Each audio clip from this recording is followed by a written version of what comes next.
Restraining the dog properly for any procedure is important. You are responsible for protecting yourself and others. This is a serious responsibility that should not be taken lightly. Good communication is a vital step in preventing injuries. Never release an animal from a restraint hold until told to do so.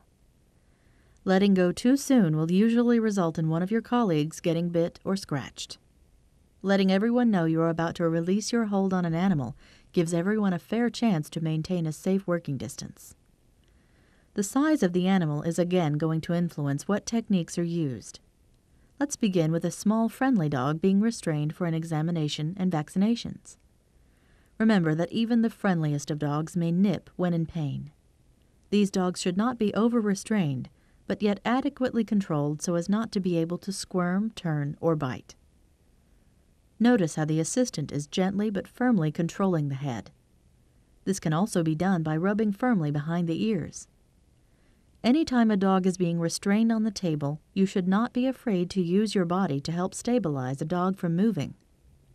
When restraining a large but friendly dog, you may use the following restraint technique. Notice how the left arm is cradling the dog's head, or it can be held up against your chest if this feels more comfortable.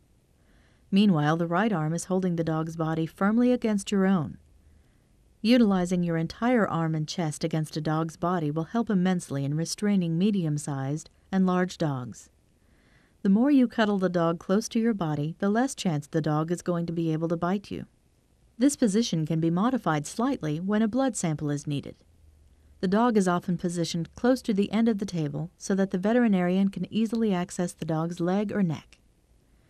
When obtaining a blood sample from the cephalic vein in the forelimb, as is commonly done for a heartworm test, the right hand should be slid forward to stabilize the elbow and hold off the vein if a tourniquet is not going to be used. Either way, the elbow is supported from behind in such a way as to prevent the dog from retracting his forearm when he feels the needle stick. If you are acting as the tourniquet, your thumb should reach across the front of the elbow and apply pressure at this location. It will often be necessary to twist your hand slightly outward in order to roll the vein up on top of the leg for easier access. The person drawing the sample will notify you when to slowly release the pressure applied by your thumb or release the tourniquet. This is especially important when an IV injection is being given, so the injecting agent can flow freely into the blood vessel. The jugular vein is often used to draw blood from animals when a larger sampling of blood is needed. When restraining a dog for a jugular vein stick, the dog is again positioned near the end of the table in a sitting position. The head and neck must be positioned and stabilized to help prevent any motion that might injure the dog during the procedure. Here, the right hand has been placed over the dog's front legs so as to help prevent the pawing response that might occur during the jugular stick. This response is especially a problem when drawing blood from the jugular vein of cats and small dogs. They will often require a firm grasp of the forelimbs to keep this from occurring. Observe how the head is held up and turned slightly away from whichever side the blood is being drawn from. Some handlers prefer to hold the muzzle as opposed to cradling the head. These are individual preferences that will come with increased experience.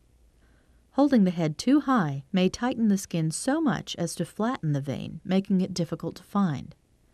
When the head is elevated, the jugular vein should be stretched slightly, but not so much as to collapse it. The person drawing the blood may alter the position slightly so as to gain the best positioning of the jugular vein.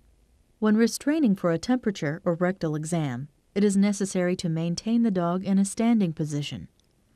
This can easily be accomplished by slipping your right hand under the abdomen and lifting as needed in order to maintain the standing position.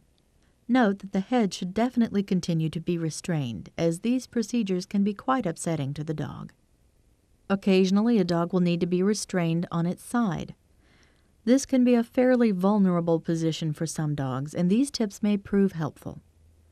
By reaching over the dog and pulling the inside legs out from under him, you can gently bring the dog to what is called a lateral recumbent position, or lying on his side. The dog will often fight this position, but control can be maintained if you continue to control the down legs, those against the table. Also, note how the handler's forearms are used to keep pressure on the neck and body of the dog, keeping him on his side.